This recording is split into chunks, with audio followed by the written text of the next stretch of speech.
Hey guys, so it's time to talk about one of the biggest updates on the channel, which is basically that I'm no longer obese, which, wow.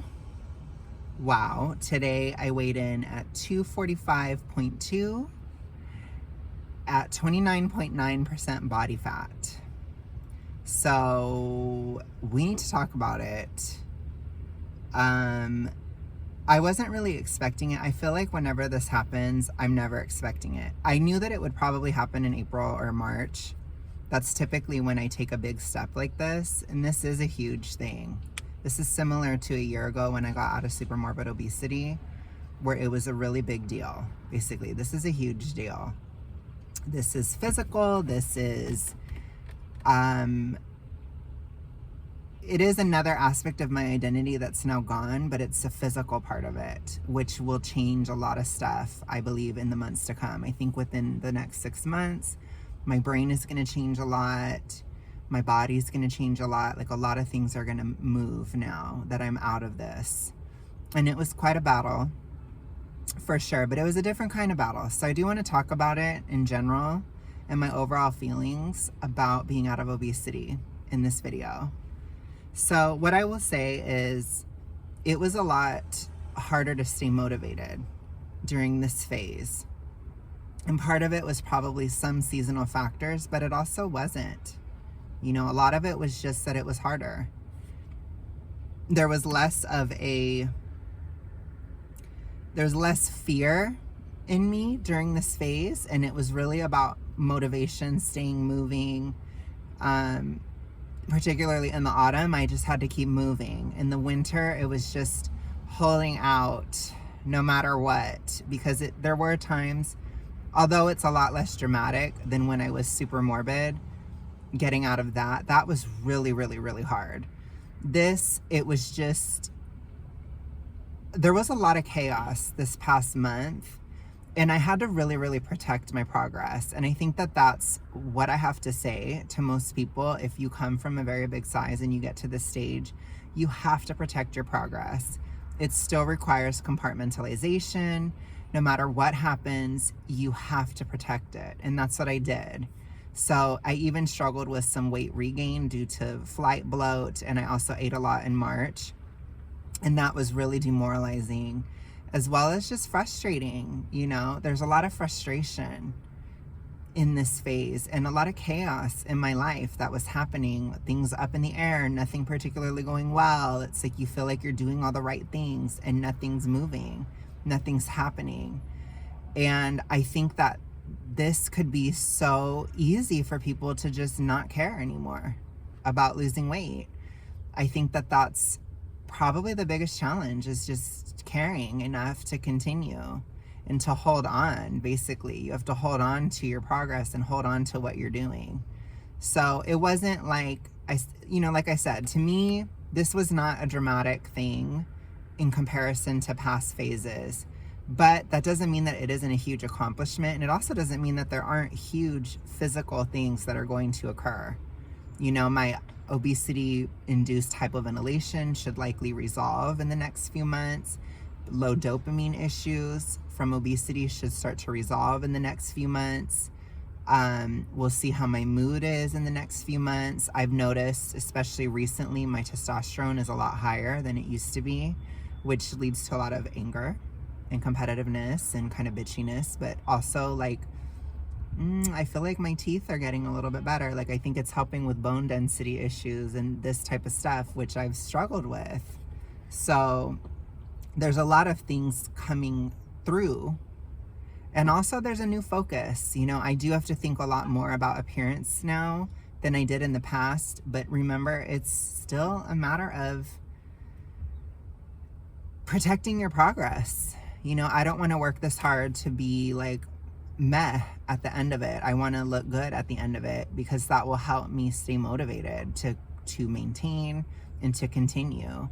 So that does involve losing less weight because I'm gaining muscle, not caring as much about the numbers, although it happened, you know, which the reason it happened is I got like this really bad migraine. So I have a really bad migraine right now, And I just had tons of fluid dumping and tons of going to the bathroom and stuff. Like, it was really weird.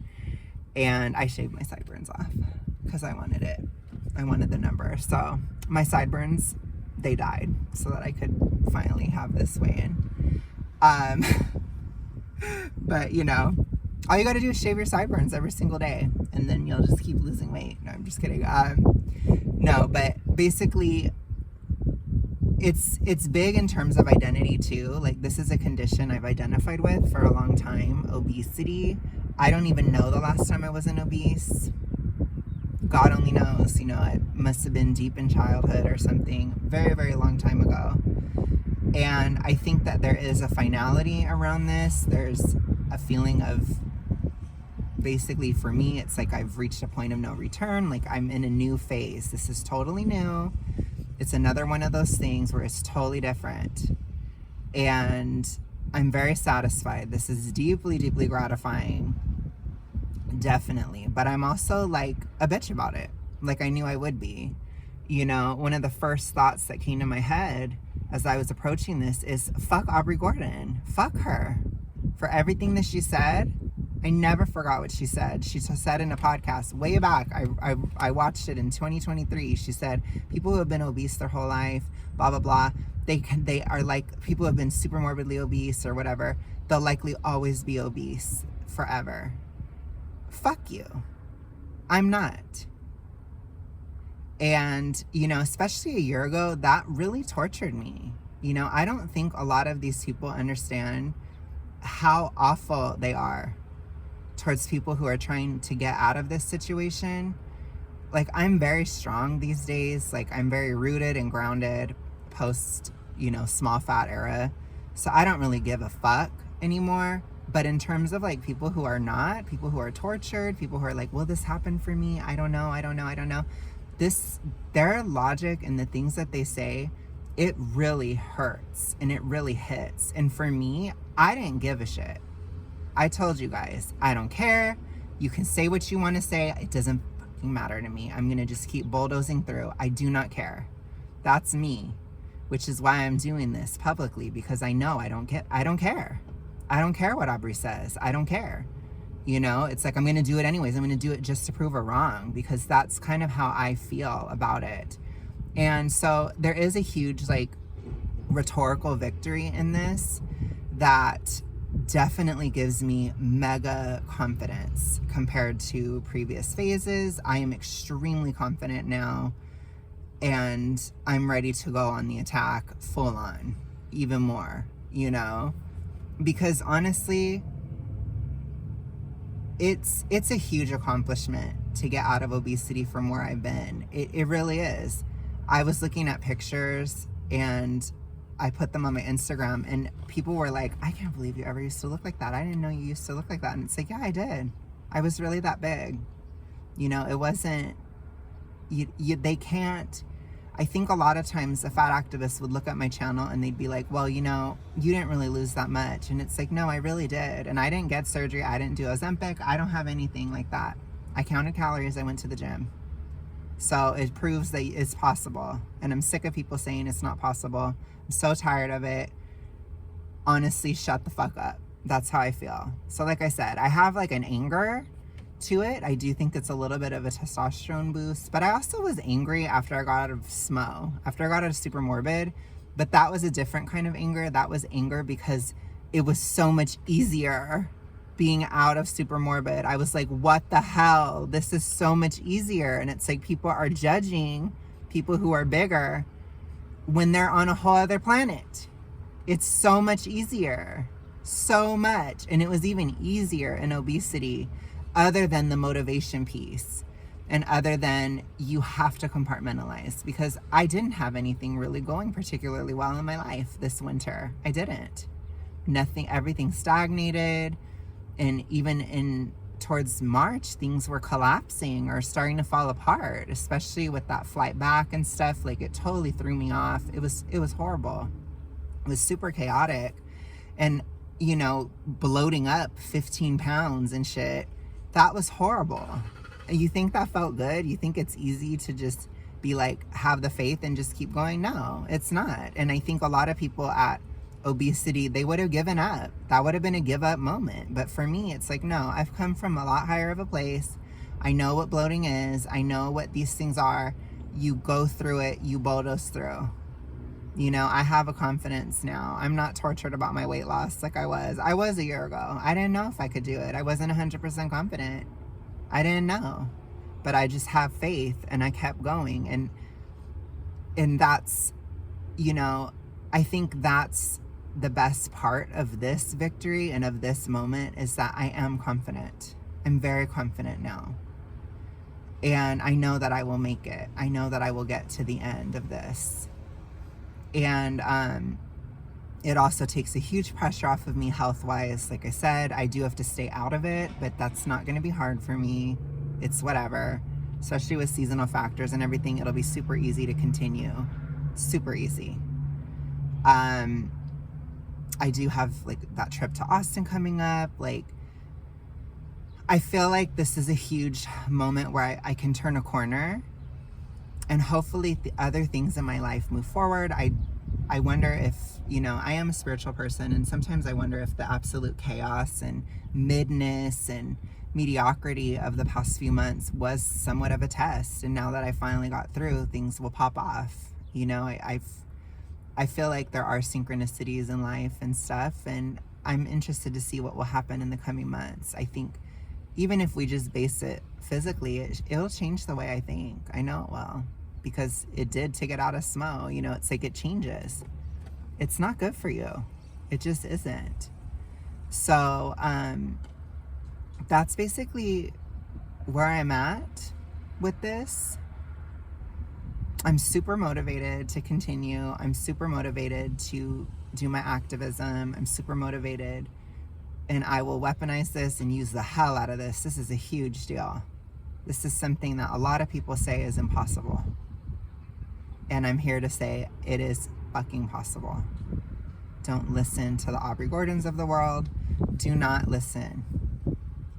Just don't. It's not real. So, that's kind of where I'm at.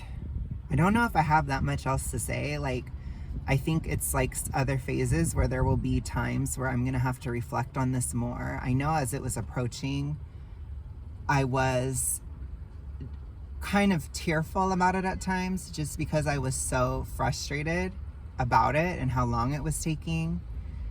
And it felt like time was slowing down and stuff. Like, I didn't like that feeling at all. But I still got out. You know, it's a huge ending in my life and a huge chapter that is now done.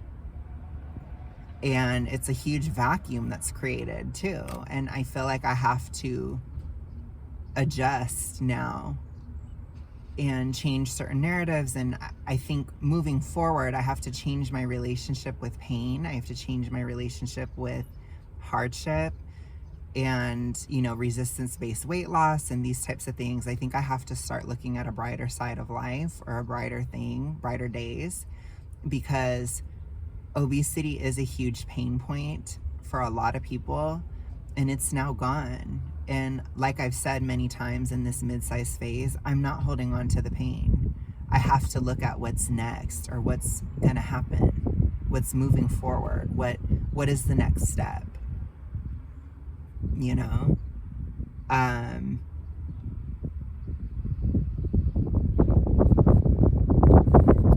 think sometimes too, you feel weird about people that you've fallen out with, because with a lot of people that I have fallen out with, this was something that came up a lot, and this was something that was always talked about, and these types of things my whole life. I've always talked about this, and it is weird sometimes when you think about people that you've fallen out with, and it's like they're not here at this time, at this moment. That's crazy. But there's also like revenge body feelings about that too, and there's also just celebration with the people who have been there. It's interesting. It does. I'm going to have to definitely reflect more on it. It's it's a little bit of a shock today, honestly. But I am happy and I'm mad. I have a mixed vibe. I have a mixed feeling. And I'm just going to continue to protect my progress. I'm going to continue to move forward. I'm not done. I'm still mid. I don't want to be mid. But I'm getting very, very, very mid. We're getting like aggressively mid. I'm getting to the eye of mid. The eye of mid for me is probably like around 240 and I'm 245. So we're getting into very, very, very mid. Super mid. Right in spring.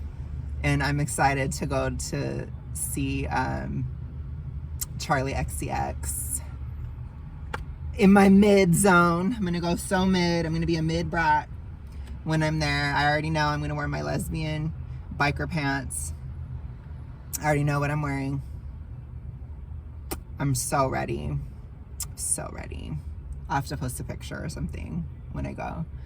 But I don't know. It'll be interesting too to like go out on the town and like do a little bit more adventurous stuff. Being mid. Living that mid life. I'm just living that life. No, I'm just kidding. But I'm gonna live that mid life. So I'm excited because this coming up trip, it's more like out and about and like going out and doing things and being mid. And I have like some new shorts that I bought that are, for me, they're slutty. They're not actually slutty, but for me they are, because they're kind of like bootylicious because they're kind of tight still. They're kind of tight, but I don't give a fuck. And they're kind of short too. And I'm like, ooh, but I don't care. I'm gonna wear them in Austin. I'm gonna wear them out on the town. They're giving like 1989 slut era. I'm just kidding. No, but that one, my swimming trunks that I'm gonna wear, they are hella tight. I'm like, ooh, honey, you are like a slut. You're being kind of slutty. Mid slut in those swimming trunks. But I'm gonna wear them because I'm a large. I'm a tight large, but I'm a large now in pants and shorts and stuff. So I'm taking that and I'm going. Eric also gave me a bunch of large shirts and stuff, which one of them I think will fit now. So I am like on the cusp of another size down. I know my underwear, I'm probably gonna have to go to a 1X now because I can feel that it's getting too loose. And yeah, I'm gonna keep building muscle in the gym, keep considering aesthetics like I have been, and we're gonna move forward. But it's a lot lighter of topics. It's weird. You know, but I think that you guys also like that, and it's refreshing because I think a lot of times with these types of channels, you don't see people actually get anywhere and you don't see anything actually get better. And so to me, it's like, there's a part of me that's still like, ugh, like I want to be tortured because it's more interesting, but it's also like, no, we can go to brighter days. Like, it's different. It's a different era. It's time. It's new. It's something different, you know? And I'm going to have a whole era this summer too, because when I get to being thin and still having to lose, that's going to be probably really hard. I'm probably going to have to work out a lot. It's going to be like my Olympics moment coming up. And then we have maintenance. So we still have a lot to talk about within my own personal weight loss journey. But yeah, this is where I'm at. I will talk to you guys later. Have a good one. Bye.